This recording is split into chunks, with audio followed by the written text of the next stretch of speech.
Halo teman-teman, di video kali ini kita bakal ngebahas salah satu begonia yang paling banyak peminatnya untuk sekarang ini, ataupun begonia yang mungkin ini teman-teman daerah Bogor ataupun daerah Malang, salah satu dia nggak asing dengan begonia ini karena harganya yang lumayan untuk sekarang ini. Ini dia adalah begonia sultan.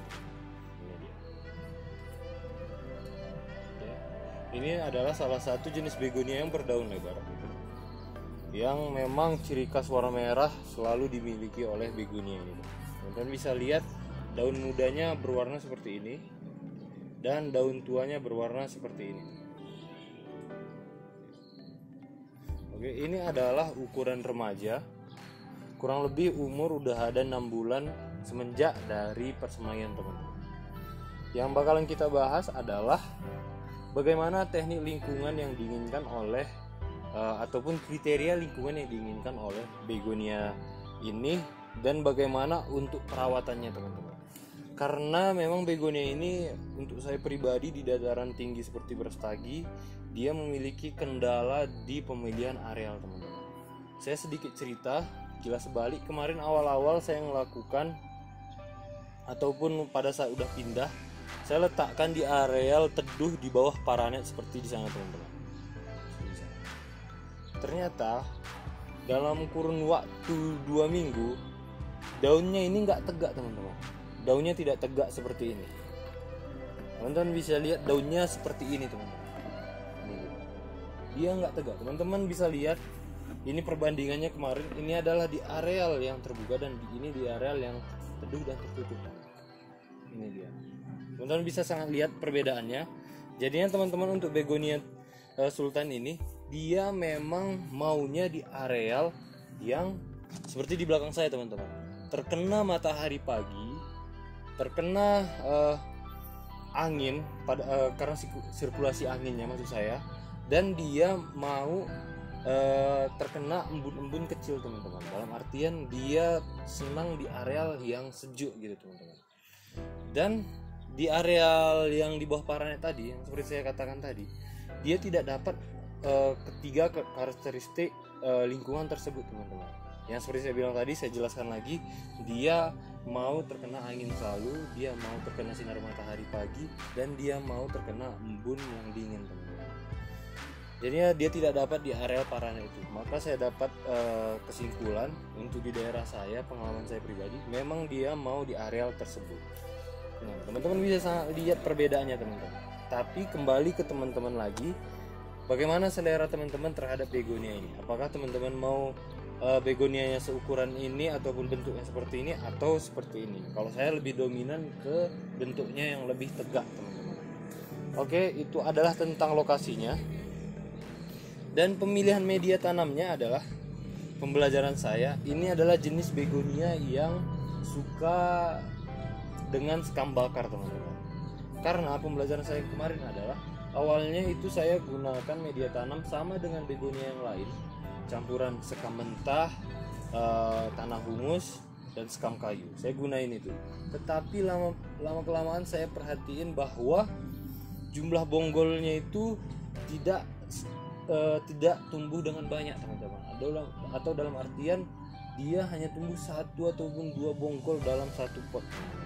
Jadi kemarin saya buat tambahan formulasi, media tanamnya saya ganti, saya bongkar, saya tambahkan dengan sekam bakar kurang lebih 0,5 bagian. Alhamdulillah dia dalam bentuk seperti ini, teman-teman bisa lihat bonggol kecil-kecilnya sudah keluar, teman-teman. Langsung keluar.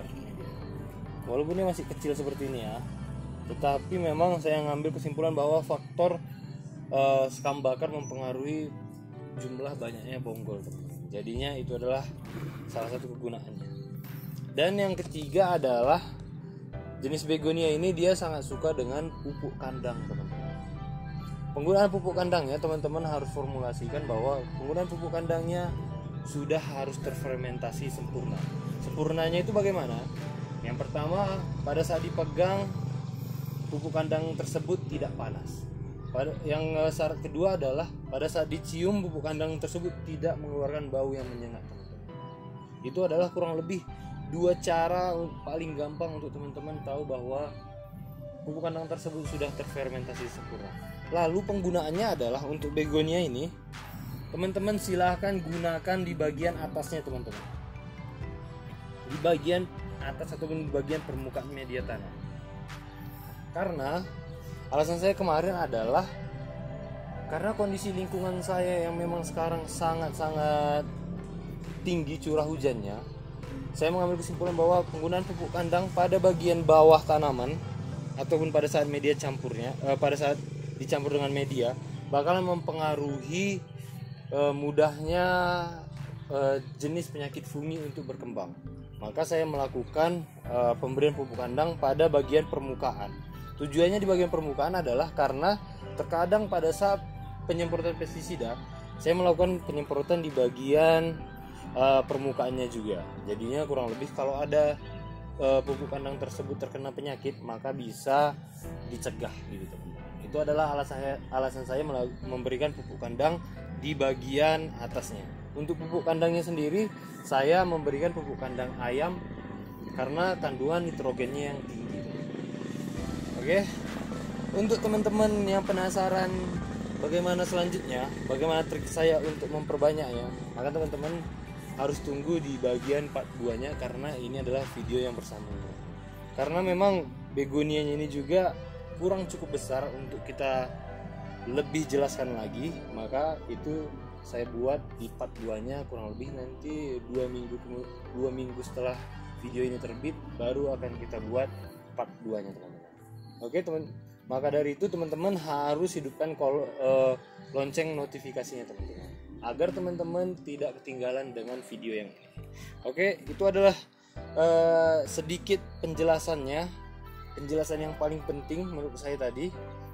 Kita bahas tadi tentang area lokasi, bagaimana media tanamnya, dan pemberian pupuk kandangnya, teman-teman.